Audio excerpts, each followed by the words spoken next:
Hello and welcome, Dr. Sharma. Thank We're you. so pleased to have you Thank you, here Vanita. today with us. Dr. Sharma I'd love to introduce him.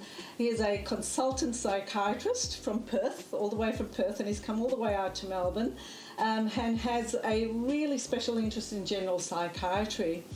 He is working both in the public sector as well as in the private clinical practice, and with a current dedicated practice at Abbotsford Psychiatry. And his special interest is addictions. So this is really exciting for us all, because he's not only pursuing his fellowship in addictions from the Royal College of Physicians in Australia, but he's also pursuing his fellowship at the Australian College of Nutritional and Environmental Medicine, as well as completed a whole plethora of qualifications, including the Masters of Clinical Nutrition. So we're very, very excited to talk to you about psychiatry, and most particularly, how do you see psychiatry expanding and embracing nutritional medicine? Very interesting point, Vanita. I think I consider myself to be new in this area as well. I'm only 4 years old, so I'm still very young. I'm still growing and learning a lot. But in the last 5 to 6 years, coming from an Eastern philosophy background where holistic medicine is practiced a lot, and we come to conclusion that sometimes whenever we are seeing some patients who are treatment resistant or very sensitive to medications, this must be a reason behind it. And you're seeing that more and more these days, aren't we? And people are not happy with their antidepressants. That's correct.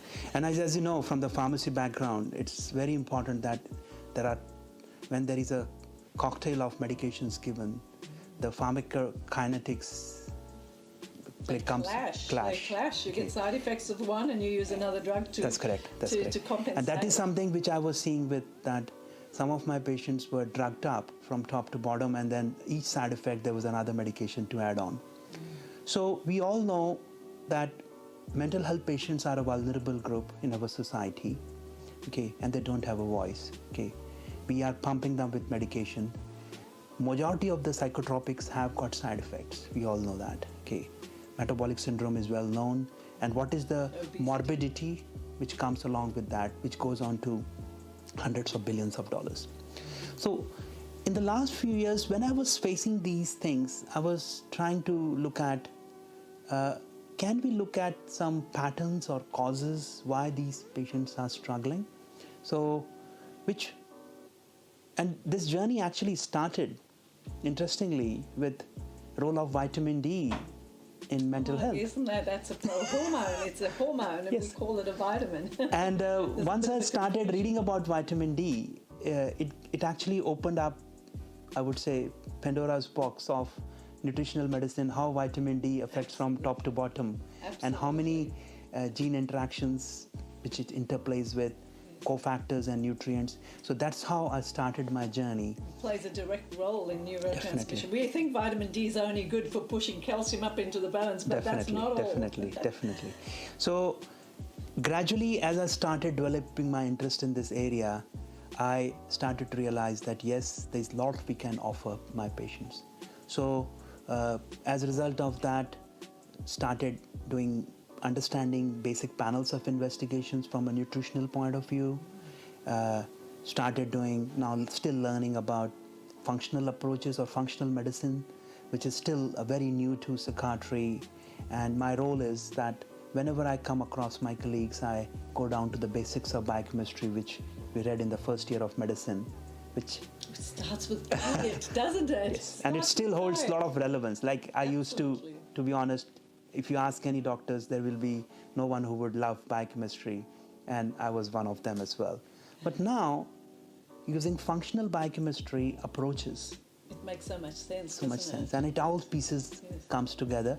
So that's why I have seen that how once we start correcting those imbalances, not only we bring a quality to our patient's life, we reduce our side effects. Absolutely. And I have seen patients who are on antipsychotics, and I'm a nowhere demonizing antipsychotics. They are very, very essential for any acutely psychosis or any severe mental health problems. But most of us experience stress and anxiety, and when we experience stress, the first thing the doctor does is thinks of giving you an SSRI, and it might not be appropriate. Definitely. And once we start making some changes in their dietary patterns or certain nutrients, that then I have seen is that not only the role of like primary medication which they have been on, we don't require that much, which means there is a lower dose, which means lower dose, less side effects, means better quality of life. Absolutely. So this is something which I have seen that it's like when they make lifestyle changes, it's directly proportional to improvement their quality of life. Exactly. You know? So how would you approach a patient who is perhaps treatment resistant as he walks through your clinical door? Sure. How would you actually approach their mental health program for them? Good question. And I think this is something which is still intrigues me because they are a very challenging bunch, and most of the time the treatment resistance is only pharmacological resistant. Okay, there are a lot of other options. So I always tell my colleagues that treatment resistant become treatment responsive once you change the biochemistry. And the mindset.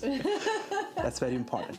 So first thing is, a lot of definitely important. The patients are very exhausted with all their venues. They have tried so many medications, so many side effects. Some of them have given up, and some of them have actually turned over to addictions. And this is the reason why I started developing an interest in addictions, because these are the patients who are really struggling. So once you started investigating them and looking into their dietary patterns, looking into their deficiencies, and then replenishing those deficits, and also they make the lifestyle changes, you will see that there is a complete change on the way they see their life. Yes. Okay, their approach to their life changes, and I've seen several people turning around, and I would say tax receivers or beneficiaries will become tax contributor to the society. You know, so they started, and this is where the truth to the economic load definitely in the society. And a lot of people who are on disability pensions have, some of them who were made redundant from their jobs have gone back to work. As a result of mental health conditions, So nutrition plays such a vital role. Definitely. And you made mention of nutrients. Now, I've got a particular interest in asking you about zinc and copper. Sure. I know copper, histamine, pyrroles, we talk about all of these components to identify in mental health. But what's your view on the role of copper in mental health? Very interesting point, Vanita. And I think this is very important that to understand the perspective behind this particular set of problems. Now, if you look into the history of psychiatry has evolved from, like it was, they were considered to be unwanted people in the society, were put in asylums, you know, and still there was a lot of stigma attached to if any family members have a mental health problems, then they would hide them away. Definitely. And then there are people who are taken to quacks, or some different practices were done. And you know very well that lobotomy, deep coma therapy, so these are all well-known treatment which were done. Then we evolved into classificatory system, like thanks to ICD and DSM subgroup, now we are in DSM-5. So it gives us that's expanding that's too. Correct, and they gave us a structure. Okay, let's be honest, they serve their purpose. Now if you are a true student of science, then based on evidence given in front of us, our opinion should change, because science is over evolving. Now with the advancement of biochemistry, certain biochemical classification patterns have emerged, and this is coming from work of great Dr. Carl Pfeiffer and his subordinate Dr. William Walsh. And I had opportunity to get trained with Dr. William Walsh, who frequently come to Australia every year. And I learned about certain subgroup of patients who have got high levels of copper which now they're pretty anxious, those ones, definitely, aren't they? definitely, and particularly in WA, like as you know, it is a mining state where this ground levels of copper is very high. Yeah. Now, when the ground levels of copper or the copper intake is high, usually there are anti-nutrients or which are going to balance it out, and one of them is zinc. Now, if our dietary patterns are poor, okay, and you are lacking zinc, then you create a pattern in which the copper is going to remain high, and these are the subgroup who are more prone for anxiety. Now, copper is a good conductor. So when it is too much in our body, it conducts emotions. Absolutely. Okay. Yes. Now, it is an essential nutrient. We don't have to demonize it either. Okay, it's not that we have to get rid of copper because otherwise our immunity will go. So we have to everything things into balance. Definitely. Yes. So it's a question of balance between these nutrients, and once you start balancing them, not only with a group of nutrients but lifestyle choices, then you start to see that patients who have been using their own strategies to cope, like we all know, addiction is a big problem in mental health, in general, in society, but also particularly in mental health. Particularly people who are prone for alcoholism are... Well, every one of us is addicted to sugar, aren't we? Definitely, definitely. They have got underlying anxiety. Yes. And we've got a big problem in this country with codeine as a result of changing scheduling of codeine. Definitely. So people are struggling with their pain and their various addictions. Sure. And that's for... they get sometimes hooked on to benzodiazepines, and again, there's a lot of regulation. So how would you go about managing an addiction patient? Now, in my first consult, first we identify a problem, and my always goal is to acknowledge that yes, it's a disease. Okay, it is not that by default you have don't blame them. Okay, because if you start blaming them, they become rebellious, and that's what their families have done. But ask them that yes, there is some reasons or lifestyle circumstances or something happened which has made you to go on this pathway. Okay, now it is a what do you call relapsing disease. So it comes up, and especially when the time ebbs and flows based on whenever they are in their worst states of their emotions or breakups or stress, they have got one reason to go on to either take addictions or some anti-anxiety drugs. So usually once I've taken the history, which is normal procedure, I go into their dietary patterns history and do some baseline testings, which are normally done by any GP practices. Yes. But with my knowledge of nutrition, I will be able to pinpoint certain patterns, okay, which I will be able to confirm with specialized testing. We call them as functional testing. Okay. Now this is an emerging area, and where now genetics has come in as well. So, and now biome or gut health comes as well. So it's like an over-expanding huge connection between the gut and the brain. Definitely. Gut-brain axis. Definitely. Such a lot of information about it. So once I've found a pattern that where this person lies, then I start working in that area. Okay, that's if the person has got a problem with their anxiety, then where is the source of anxiety? Is this anxiety coming from a food allergy? Is it coming from high levels of certain nutrients like copper? Is it coming from poor diet or gut health? So, or high levels of histamine, you mentioned about that as well. So these are... Some people, different phases in their life. A woman, for example, is going through menopause. Sure. Changes in hormone levels will affect neurotransmission pathways. And thyroid and adrenal, all the whole endocrine mix affects the neurotransmitters too. Definitely. And once you find those patterns, then you start addressing them step by step. Okay.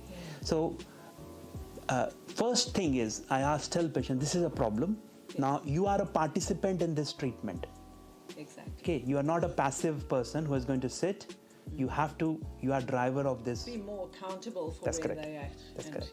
So once they acknowledge that it is a problem, they are going to be participant, which means if there is a failure, there could be some reasons, either with the treatment modalities which I have chosen, or they have reacted to some of the supplement, or they have slipped on to back to their lifestyle choices.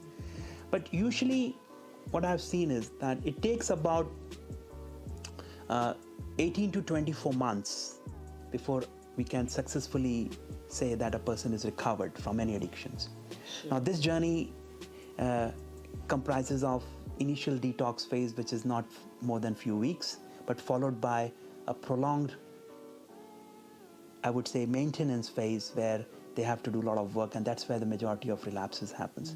So that's where your special addiction program comes into play to bring these nutrients back in, so that you're balancing all the neurotransmitters. Yes, but along with that, getting rid of their addiction. And along with that, psychology, which is already plays a big role. So there are relapse prevention strategies are there, learning emotional regulation skills, learning social skills, joining certain groups like Alcohol Anonymous, Narcotic Anonymous. They are well known. Getting the support from other organizations as well. Yes. So what I've done is that adding nutritional and an additional layer as a bridge between the other systems to make sure that the journey become much more smooth. And would you say that you could safely use some of the pharmaceutical medicines with nutritional medicines? Yes. You have to keep a watch. Like one's first thing is now with the advancement of pharmacogenomics, as you know, we can always do genetic profiling testing. So particularly to be very specific that how this drug is going to be metabolized by P450 pathways.